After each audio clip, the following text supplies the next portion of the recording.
자, 여러분 안녕하세요. 반갑습니다. 자, 리플이라는 회사가 말이죠. 그 미국의 암호화폐 수탁 회사를 이제 인수한다고 그래요. 그래서 이제 사업 확장에 박차를 가할 거다. 뭐 이런 제목으로 소식이 있었어요. 오늘이요. 그러니까 미국 사업 확장의 일환으로 이제 인수하는 거죠. 뭐 회사 이름이 뭐 스탠다드 커스터디 앤 트러스트라고 그래요. 거기에 지분을 인수한대요. 그래서 이제 이렇게 이 회사를 리플이 이제 인수 합병함으로써 이제 리플은 이제 미국의 뉴욕을 포함해서 이제 40개 지역에서 신탁 송금 라이센스를 갖추게 된다는 거예요. 그래서 이제 이것을 이제 인수 합병하는 부분에 대해서 그 리플사 사장이 그렇게 얘기했대요. 모니카 롱이라고 리플 사장이 그 리플 회사의 리플랩스의 인프라와 서비스를 더 많은 금융기관에 제공하기 위한 구체적인 플랜으로 이런 인수 합병을 하게 되었다. 뭐 이렇게 얘기했다고 그래요. 그리고 또 뭐라고 했냐면 미국은 주요 시장이며 이 리플사는, 그러니까 리플 회사는 여전히 미국이 금융혁신의 주요 리더로 부상할 수 있다고 믿는다라고 밝혔다고 그래요. 이건 좋은 말이죠. 그러니까 미국을 띄우는 발언이니까 뭐 미국 정부든 SEC든 좋아할 만한 얘기죠. 그러니까 이제 그 리플 사장 그 모니카 롱 이 사람의 말은 지금 전 세계적으로 암호화폐가 아직 이제 정확하게 정착을 하지 않았잖아요. 이 암호화폐 산업이. 그런데 이 암호화폐 산업에서 앞으로 이제 핵심 중추적 역할을 할 나라가 바로 미국이고, 바로 그 미국 내에서도 또 암호화폐를 이제 확장 발전시키고, 또 그 중에서도 중요한 암호화폐 신탁이라든지 송금 결제 이런 부분에서 핵심 역할을 할 회사가 바로 리플랩스, 리플 회사라는 거예요. 근데 이 말은 뭐 리플 회사 사장의 아전인수격인 그런 발언이 전혀 아니죠. 실제로 지금 전 세계적으로는 물론이고 이 미국 내에서도 그 암호화폐 산업에 대해서 이만큼 뭐 체계적으로 일을 하고 있는 회사가 리플랩스 말고는 없어요. 리플랩스 말고 어떤 회사가 이렇게 체계적으로 일을 하고 있는 회사가 있습니까? 물론 암호화폐 중에서는 뭐 가장 최고의 암호화폐는 지금 뭐 비트코인으로 꼽히고는 있지만, 비트코인은 무슨 회사가 있어가지고 회사가 주체적으로 어떤 일을 하는 그런 코인이 아니죠. 그렇다고 해서 뭐 이더리움이 어떤 회사가 그런 어떤 주체적인 역할을 어떤 적극적으로 뭐 해서 암호화폐 전체 산업에 어떤 영향을 끼치는 그런 일을 하고 있는 것도 아니고요. 그리고 뭐 그 외 여타 회사들은 전부 다 뭐 있는 둥 마는 둥 뭐 존재감도 별로 없는 뭐 그런 회사들이죠. 자, 그런데 이제 그 리플 회사가 지금 뭐 전 세계적이든 미국 안에서든 독보적으로 지금 이런 역할을 하는 거예요. 우리는 이런 부분들을 굉장히 이제 주목해서 생각을 해봐야 돼요. 그러니까 이 리플이라는 회사는 말이죠. 여러분도 아시다시피 이제 2020년 12월에 SEC로부터 이제 소송을 당했죠. 기소를 당했어요. 그래서 이제 그 때문에 약 3년간 사실상 미국에서는 이제 사업을 중단한 상태였죠. 그러니까 미국에 사업을 못하고 그 미국 외의 지역, 그런 지역들에서 이제 사업을 해나갈 수밖에 없었어요. 자, 그런데 여기에 이제 반전이 있었죠. 작년 7월 13일 날 미국 법원, 그러니까 토레스 판사가 약식 판결문을 통해서 사실상 리플의 손을 들어줬죠. 자, 그러면서 이제 그때부터 리플사가 미국 내에서의 사업을 재개하는 움직임을 보였어요. 왜냐면 그동안에는 뭐 그런 약식 판결이라도 나오지 않았을 때에는 미국에 있는 회사들이 이제 규제 당국인 SEC의 눈치를 보고 정부의 눈치를 보면서 고객들이 이제 리플 회사와의 거래를 뭐 중단해 나가고 뭐 적극적이지 않고 뭐 그랬기 때문에 어쩔 수 없었죠. 자, 그런데 이제 서서히 이제 리플이 기지개를 펴는 이런 움직임이에요. 자, 이런 부분들 굉장히 주목해서 봐야 합니다. 그리고 이제 리플랩스 이 회사가 이제 이번 달이죠. 2월달, 이번 달 5일 날에 그런 말을 했죠. 이 리플 XRP를 기축통화로 활용하는 우리 리플사의 이제 송금 사업을 본격화한다라고 이제 발표를 했었죠. 그래서 이제 화제가 됐었어요. 그러니까 지금은 뭐 리플과 SEC 간의 소송이 끝나지는 않았어요. 물론 뭐 작년 7월 13일 날 리플이 좀 유리한 그런 판결이 나왔다고는 하지만 소송이 지금 끝난 건 아니에요. 끝나지 않은 가운데에서 지금 리플 회사가 미국 사업 확장을 하는 이런 암호화폐 이제 커스터디 사업, 이런 회사들을 막 인수하고 이렇게 사업을 미국 내에서 확장해 나가는 거예요. 자, 그래서 이제 여기에 이제 큰 시사점이 있어요. 우리가 관심을 기울여야 돼요. 이런 모습들을 보면은 이제 미국과 SEC 간의 그런 소송으로 인한 불안감들도 많이 희석될 수 있는 그런 요소가 돼요. 왜냐? 리플과 SEC 간의 이제 소송이 완전히 불투명하고 리플이 이제 SEC에게 굉장히 불리하다. 그래서 리플에게 이제 안 좋은 결과가 나올 것 같다. 그러면 이제 또 이런 사업을 뭐 소송도 끝나지 않았는데 그 소송 1차 발표가 이제 4월 23일 날 경에 나오죠. 자, 그때까지 기다리지 않고 지금 미리감치 뭐 이런 소식을 발표하고 하는 데에는 제가 보기에는 이유가 있다고 봐요.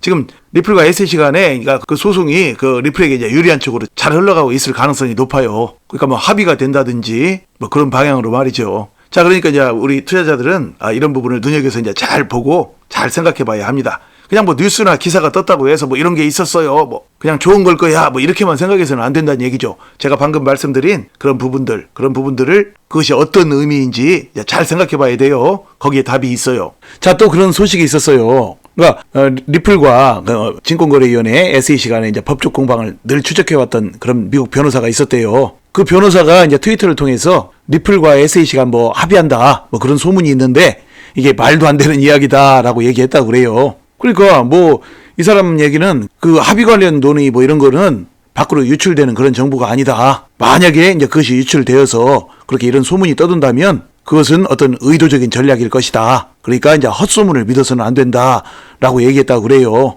그러니까 얼마 전에 뭐 그 재무제표 그 기관에다 판매한 거 있죠. 리플이 판매한 것을 그 재무제표를 이제 그 제출하라고 법원에서 명령을 했죠. SEC가 이제 그걸 물고 늘어졌어요. 뭐 SEC 입장에서는 당연한 얘기죠. 기관에다 판매한 것은 증권이라고 했으니까 그 내용에 보고 이제 벌금을 얼마를 뭐 책정을 하든지 뭐 그런 거 해야 되니까 제출하라고 한 SEC 측의 그 요구는 당연한 거예요. 자, 그래서 이제 그것을 이제 그 리플 측에서 이렇게 제출하고 뭐 그러는 과정 속에서 이제 뭐 벌금도 어느 정도 책정하고 뭐 그러면서 이제는 합의하자 하고 합의로 이제 매듭이 지어졌다. 그런 소문이 이제 떠들고 있다는 얘기예요. 그래서 이제 그 리플 측이 이 서류를 이제 제출하는 기한이 이달 20일까지예요. 그러니까 미국 현지 시간 20일이니까 뭐 우리나라하고 시차가 좀 있어도 20일, 21일 뭐 그 시간에 걸친 그때가 되겠죠. 자, 그러니까 얼마 안 남았어요. 오늘 벌써 이제 2월 14일이니까. 그러니까 이제 그 이런 서류를 제출하고 어쩌고 하면서 이제 리플과 SEC 간에 뭐 원만하게 이미 이제 합의가 다 내정되었다 뭐 이런 이야기들이 이제 떠든다는 얘기예요. 근데 그게 이제 말도 안 되는 얘기라고 그 뭐 미국 변호사 이 사람이 뭐 그렇게 얘기했다고 그래요. 그러나 그것은 뭐 그게 말도 안 되는 얘기일지 말이 되는 얘기일지는 이 사람도 몰라요. 이 사람도 뭐 그냥 그렇게 생각하는 것이지. 합의 관련 논의가 유출되는 정보가 아니라고 이 사람은 얘기를 했는데 그런 것이 유출되는 경우도 있어요. 아, 그 왜 아니땐 굴뚝에 연기나랴 뭐 그런 얘기 있잖아요. 왜 그러냐면 이 세상의 모든 일들은 말이죠. 사람이 하는 일들이에요. 이런 합의 절차 밟는 얘기들. 뭐 이런 일들을 뭐 처리하는 그런 사람들도 있을 거 아니에요. 뭐 SEC 뭐 어떤 부처에서 주요 인사들이 있을 것이고 뭐 그러다 보면 뭐 그런 것들이 바깥으로 흘러나오고 그러죠. 그래서 증권이나 코인 시장에 떠도는 정보들이 이제 완전히 사기성 정보들도 엄청나게 많이 있지만 꼭 100% 그런 것은 아니에요. 뭐 이런 것들이 어떤 방식으로든 이제 어떻게 흘러나온 그런 이야기들일 수도 있어요. 그러니까 이제 리플과 SEC 간에 어쩌지 어떻게 이제 합의를 할 그런 이제 움직임들에 대해서 이야기가 흘러나왔을 어떤 굴뚝으로 연기가 새 나왔을 가능성도 배제할 수는 없어요. 그러니까 그 뭐 참고만 하시면 돼요. 자, 그리고 그 다음으로 보시면 또 암호화폐 전문 변호사 또 어떤 사람이 있는데 이 사람 또 이제 다른 사람이에요. 뭐 제임스 머피라는 사람이래요.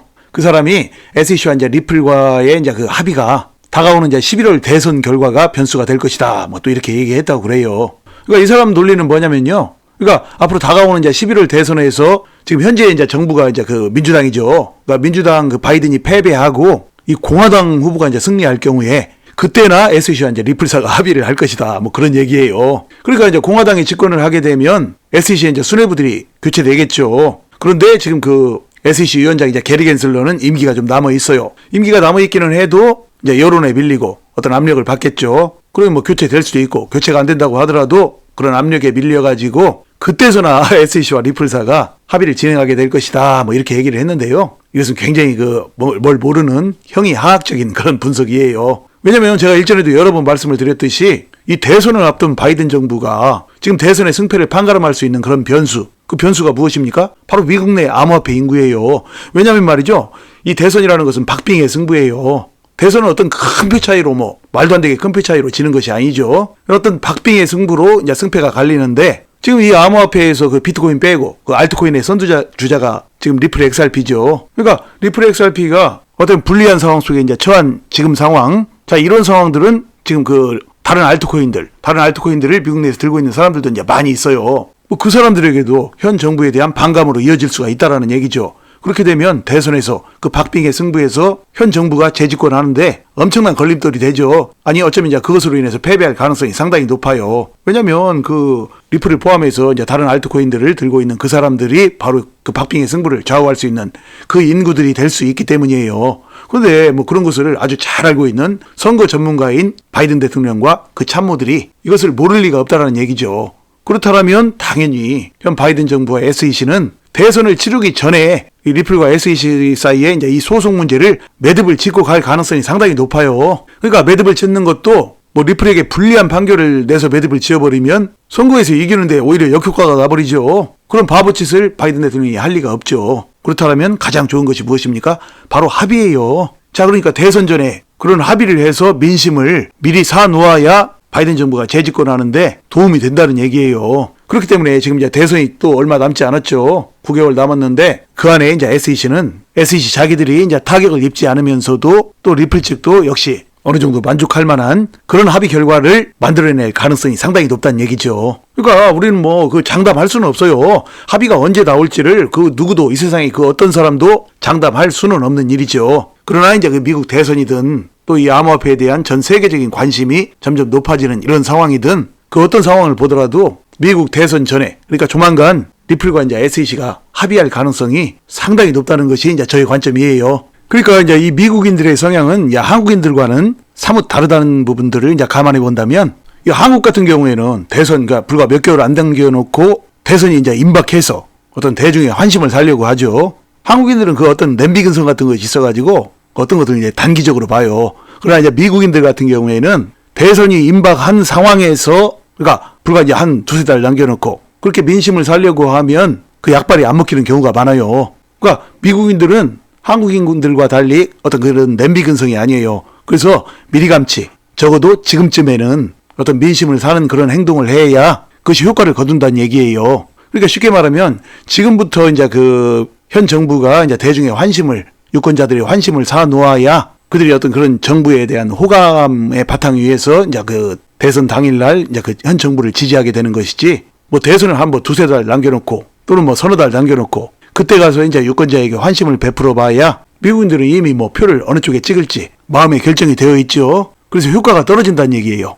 그래서 결론적으로 제 얘기는 뭐냐면 말이죠. 조만간 4월 23일 이전에 리플과 SEC 간에 어떤 합의가 도출될 가능성이 높다라는 거예요. 그게 저희 관점이에요. 그러나 뭐 장담할 수 있는 것은 아니에요. 뭐 앞으로의 일들을 뭐 장담할 수 있는 사람은 아무도 없어요. 다만 그것은 이제 제 관점이고 여러분께서 이제 참고만 하시기 바랍니다. 부디 이제 여러분께서 이제 앞으로도 차분하고 지혜로운 투자로 앞으로도 여러분의 인생을 바꿀 만한 멋진 수익들을 내시기를 간절히 소망합니다. 자, 이야기를 마칩니다. 여러분 시청해 주셔서 감사드리고요. 항상 건강하시고 행복하세요. 감사합니다.